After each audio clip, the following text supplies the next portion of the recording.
नमस्कार. Kitchen queens मध्ये तुमच्या सगळ्यांचं खूप खूप स्वागत.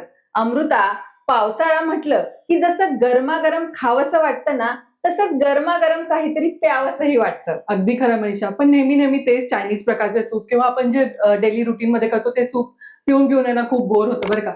मग असं वाटतं काहीतरी चटपटीत हवंय, नाविन्यपूर्ण हवंय आणि तितकंच पौष्टिकही हवंय. हो, मला माहिती आहे. आज आपल्याला अमृता सूपचा असाच एक हेल्दी पण नाविन्यपूर्ण आणि चविष्ट प्रकार दाखवणार आहे. पण अमृता, जर आपल्या स्टाईलनी सांगूयात का? हो नक्की.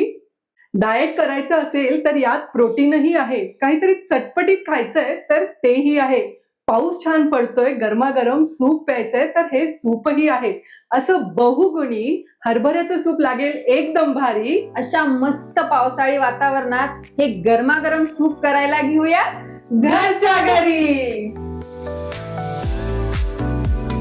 मनीषा, हे जे सूप आहे हे अगदी हेल्दी डाएटचं आणि प्रोटीनयुक्त सूप आहे. त्याच्यासाठी आपण काय केलंय, हे जे हरभरे असतात ना बर हे आपण ओव्हरनाईट भिजू घातले होते. बर तुम्हाला जर संध्याकाळी करायचे सूप तर तुम्ही हे सकाळी भिजू घाला. बरोबर. आता आपण ह्याला कुकरला शिजवणार आहोत. पाणी घालशील? बघ पाणी कितपत, कारण सगळंच पाणी वापरावं लागेल ना? हो. आणि बस? नाही, पाणी थोडंसं आपल्याला चढ घालायचंय कारण की बर. त्याच पाण्याचा वापर आपण हे सूप पातळ करण्यासाठी करणार बर. आहोत. बस. आता पाण्याला थोडीशी उकळी येऊन द्यायची आहे. बर.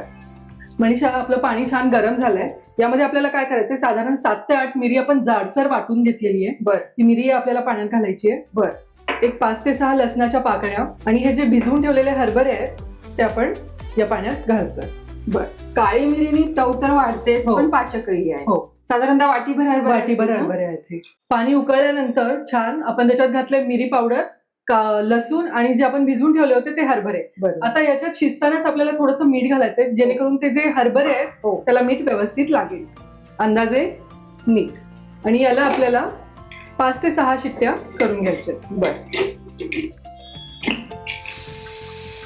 मनीषा, आपला कुकर जो आहे तो गार झालेला आहे. आता आपल्याला काय करायचं आहे, ह्यातलं जे पाणी आहे ते वेगळं करायचंय आणि त्यातले जे हरभरे आपण शिजवले ते वेगळे काढून घ्यायचे. बघ, हे छान शिजलेले आहेत. हो हो हो. खूप जण ना हे हरभरे शिजवताना त्यात सोडा घालतात. हो. पण तुमचे हरभरे जर छान भिजलेले असतील ना तर तुम्हाला काही सोडा वगैरे घालायची गरज नाही. हो. अमृता, तू जो पाण्यात लसूण आणि काळी मिरी हो. घातलीयस ना, त्याने पाण्याला पण छान चव आली असणार आहे. चव आली आणि तू बघशील रंग थोडासा काळसर आलाय हो पाण्यात. हो.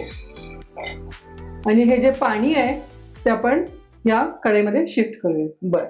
इतकं छान साधं सूप आहे ना मनीषा हे, हो. की खूप काही प्रोसेस याला आपल्याला करावी लागत नाही, पण चवीला भन्नाट लागतं. आणि कोणी प्रोटीन डाएट वर असेल ना हो. अमृता, त्यासाठी असं एक बाउलभर हे सूप पिलं ना की एका संध्याकाळच्या टाइमचा जेवणाचा प्रश्न मिटतो. मनीषा, आपण पाणी वेगळं करून घेतलेलं आहे हो. आणि चणे वेगळे करून घेतले आहेत. बर. आता काय करूयात, गॅस चालू करूयात, ह्याला बर. उकळी आणत ठेवूया. बर. आणि एका मिक्सरच्या पॉटमध्ये यातले थोडेसे हरभरे आणि जो लसूण आपण घातला होता बर. तो फिरवून घेऊया. बर. म्हणजे या सूपला एक थिकपणा येईल आणि त्याला थिकपणा आणण्यासाठी तुम्हाला दुसरं कोणताही जिन्नस घालायची गरज नाही. हो, म्हणजे थोडंसंच घ्यायचं, साधारण 2-3 चमचे. हो, ना? दाटसरपणा त्याला यायला पाहिजे इतकंच. बर. ठीक आहे. ह्याला आपण मिक्सरला बारीक पेस्ट करून घेऊया. थोडंसं पाणी घालून आपण ह्या चण्याची पेस्ट करून घेतलेली आहे. या पाण्याला पण उकळी आली आहे. आता ही जी पेस्ट आहे ती आपण याच्यामध्ये ऍड करूया. म्हणजे याने ना त्या पाण्याला छान असा दाटसरपणा हो. येईल. आणि चवीतही फरक पडतो मनीषा थोडासा. हो. आता ह्याला मंद गॅसवर एक छान उकळी आणायची आपल्याला. बरं, साधारण किती मिनिटं साधारण 5 ते 7 मिनिटं याला उकळू द्यायचं? हो. चणे शिजलेले आहेत. आपण जी पेस्ट टाकली आहे ती पेस्ट छान याच्यात एकत्र होईल. त्यात थोडंसं मीठ तुम्हाला तुमच्या अंदाजाने वाढवावं लागेल. हे सूप जोवर आपलं बॉईल होतंय तोपर्यंत आपण पुढची प्रोसेस करूया. आता हे एक इंटरेस्टिंग आहे मनीषा, म्हणजे हे सूप तुम्ही खाऊही शकता आणि पिऊही शकता. बरोबर.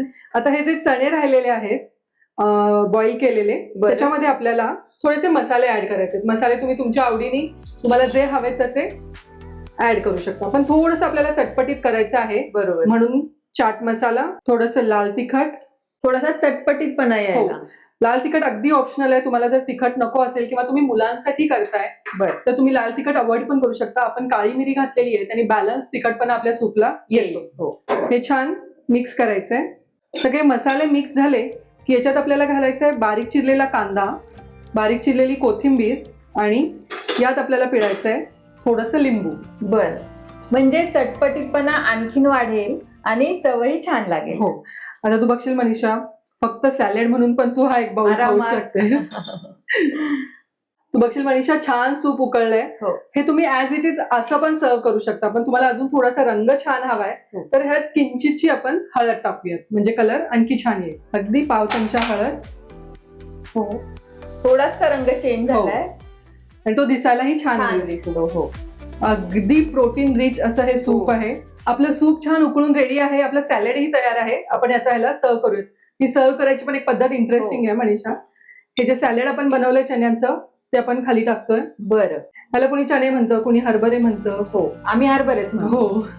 आणि असं इंटरेस्टिंग सूप प्यायला मिळालं ना अमृता, असं छान मस्त बाहेर पाऊस पडतोय आणि त्यात हे काळ्या हरभऱ्याचं सूप, एक नंबर बेत. खूपदा काय होतं ना, पाऊस पडतो हो. तर गरमागरम सूपचा एक बाउल जरी प्यालात ना तर संध्याकाळचं जेवण होऊन जातं. हो. आता या सॅलड वरती आपल्याला हे सूप पोर करायचंय. असं हे गरमागरम हरभऱ्याचं सूप आपलं तयार आहे. मनीषा, धो धो पाऊस पडायला सुरुवात झाली आहे आणि नेहमीची तेच सूप करून पिण्यापेक्षा ना घरातल्या साहित्यापासून बनणारं हे हरभऱ्याचं सूप या पावसाळ्यात करून पाहावंच लागणार आहे. आता ह्या वेळेस काय करा, ती चायनीज सूप ना जरा बाजूला करा आणि मस्त असं देशी जुगाड असलेलं पौष्टिक असं हे हरभऱ्याचं सूप नक्की करून बघा. अशा छान छान रेसिपीज आम्ही तुम्हाला दाखवत राहू. पण त्यासाठी तुम्हाला काय करावं लागेल, तुम्हाला आमच्या चॅनलला लाईक, शेअर आणि सबस्क्राईब करावं लागेल. आणि त्यासाठी पाहत राहा किचन क्वीन.